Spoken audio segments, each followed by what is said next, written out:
People say they do not have any recollections of being an infant. Memory has a beginning only when you are a year old or more, yet I remember it clear as day. The sole memory that stands out, isolated from the miasma of infancy that blinds all retention. The sight, the nightmare I was greeted with as I first opened my eyes. I am told my birth went well and without incidents. I was healthy and started crying as soon as I was brought into the world. And cry I did, for the abomination I saw hunching in the corner of the hospital room. I instinctively understood it was evil. The dog-sized feline thing resembled a dreadful mixture of human and animal. Its pallid, hollow eyes were cloudy and large and stared right at me. It had no skin, and its red, wrinkly flesh dangled loosely from its bone-like limbs. It was there all night, and all month. Wherever I was taken to, it silently followed, and it continues to do so. It only shows up when the sun sinks into the beyond, and everywhere are cast deep, violent shadows. It glides from shadow to shadow and slithers into corners and crevices. The moment I turn my head to try and get a better look, it disappears into the darkness. Sometimes, just sometimes, it makes a shrill, hideous whine that makes my hair stand on end and my body shiver. I have often tried to tell people of the monstrosity that tails me, and I do not blame them for calling me a madman. It is looking for an opportunity. I'm sure of it. A single, vulnerable moment that I should be alone and let my guard down, and it will pounce on me. For a long time, I've been sleeping at day and working by night, for I too have a stomach to feed. I dare not sleep when it is dark, for I fear the worst should happen. This is how I escaped its grasp for decades. However, it has started getting impatient. It sticks around for longer than it did before, waiting in the smallest patches of darkness it can find. What slithered into the darkness when I tried to get a good look now looks right at me and bares its rows of teeth. The hideous smile holds clear intent. I should still be safe under the sun. However, I do not think it'll be too long before it gets me. My health has rapidly started to deteriorate. Despite having paid most pristine attention to my health in the past decades, illnesses have caught up to me.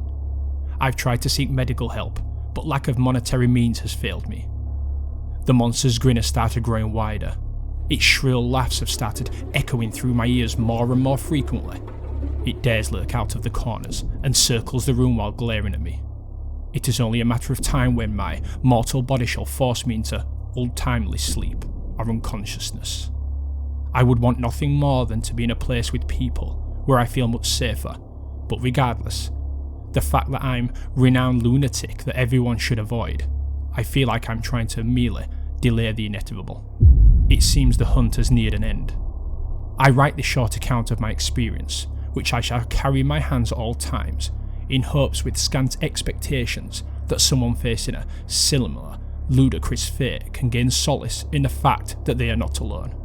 And should anyone with enough curiosity and resources come across these writings, I request to investigate into the mysterious disappearance of the lunatic and madman of Lushakali, Ernick Cromwell.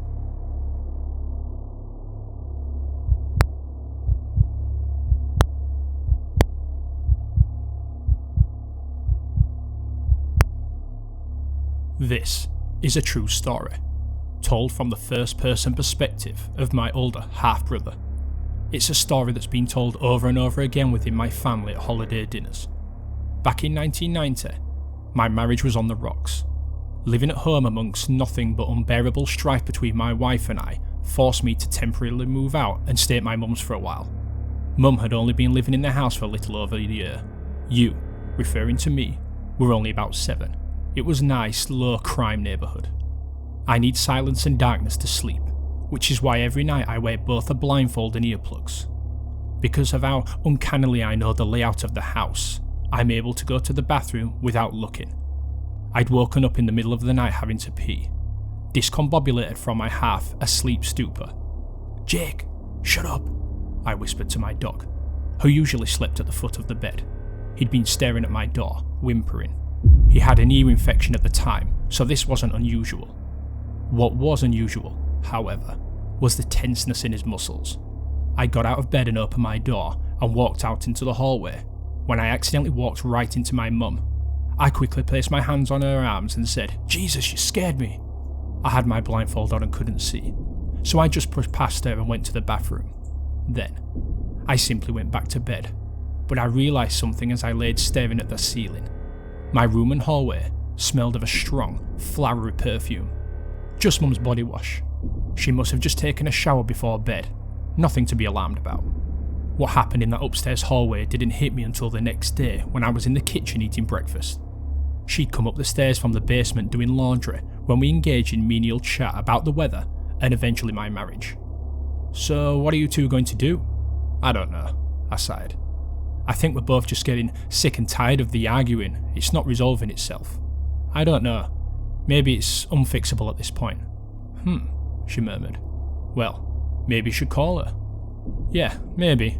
Let me wake up first. Oh, by the way, sorry for running into you last night. I thought I was going to knock you over." With a furrowed brow, Mum shot me a confused glance. "Knock me over? What?" I began falling inside. "I ran into you in the hallway." "No, not me." "You must have been dreaming. I slept all through the night." I told my mum to stay put where she was without telling her why, ran upstairs to get my gun, and searched the entire house. When I reached the basement, I noticed the door leading to the yard wide open. I went back upstairs and told my mum, and a look of concern washed over her face, rendering her speechless. I ran upstairs, and when I got into her room, I noticed the drawers opened in the nightstand next to her bed. "Mum!" I yelled out. "Come up here now!" When she entered the room, I showed her that both of her drawers were wide opened and empty. She shrieked and frantically began looking in all of her other drawers and cabinets, saying aloud, "Shit, no, this isn't happening." "What?" I asked her. I had $1,500 in cash in the top drawer and a box of Grandma's jewellery. We called the police. They searched the home and then took a report. The officer then brought up something I hadn't seen. "You might want to go back downstairs and check the wall next to the door." Written on the wall in black marker, next to the basement door were the words, "Nice meeting you last night." To this day, I have no idea who was in that hallway that night, whether they were dangerous or even had a weapon.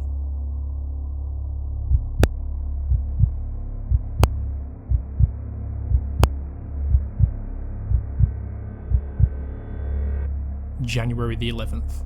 Every January the 11th, without fail, something appears in my closet. I don't know what it is, or where it came from.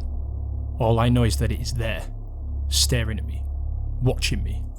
I first remember seeing it when I was 5 years old. I was running around, as 5-year-olds do, and I opened my closet door. There, inside that closet, I saw it for the first time. It looked like a human of average weight and height. It had smooth, white skin with no features whatsoever, except for those eyes. Those unforgettable, pitch-black eyes that seemed to stare right into the depths of my soul. I, of course, immediately screamed for my mum, who came running to my room. "What's wrong, sweetie?" she asked, a look of concern in her eyes. I was too scared to form a proper response. All I could do was cry and point at my closet, whimpering. "Honey," she said, "there's nothing there."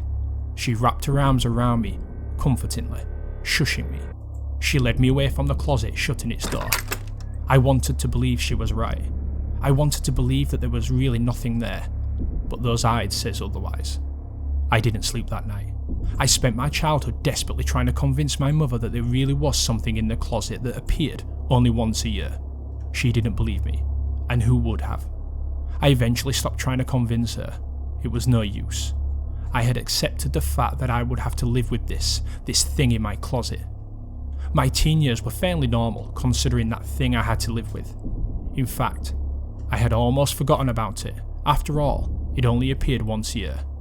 I was quickly reminded of it. One day, when I was 16 years old, I was hanging out with some friends in my room. I opened my closet door to get a sweatshirt I'd borrowed from one of them. And there it was. "Shit," I whispered to myself. "Something wrong?" asked a friend of mine. "Nah, I'm okay." I weakly reached out, trying to find the sweatshirt, cold sweat running down my back. Its eyes followed me every movement. My heart was pounding in my chest. All those eyes were on me, my friends, and the creatures. My vision began to blur. The floor swayed beneath my feet.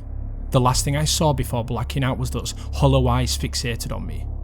But neither of those incidents are the reason I'm writing to you all. The reason I'm writing this is the incident that happened last year. You see, ever since what happened when I was 16, I'd grown used to that thing residing in my closet. It seemed harmless enough, to be honest, until last year. I groggily opened my closet door, barely paying attention to those hollow eyes that had terrified me. I wasn't scared. I was startled, sure, but not as much as the first time I saw it, until I heard it. "Let me out," said a static-like voice.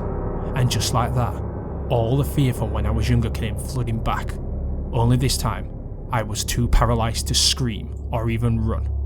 My eyes turned to the creature. It had begun to move. Its movements were unnaturally slow, almost mechanical. Instinctively, I slammed the closet door. I dragged my dresser in front of the closet, barricading it within.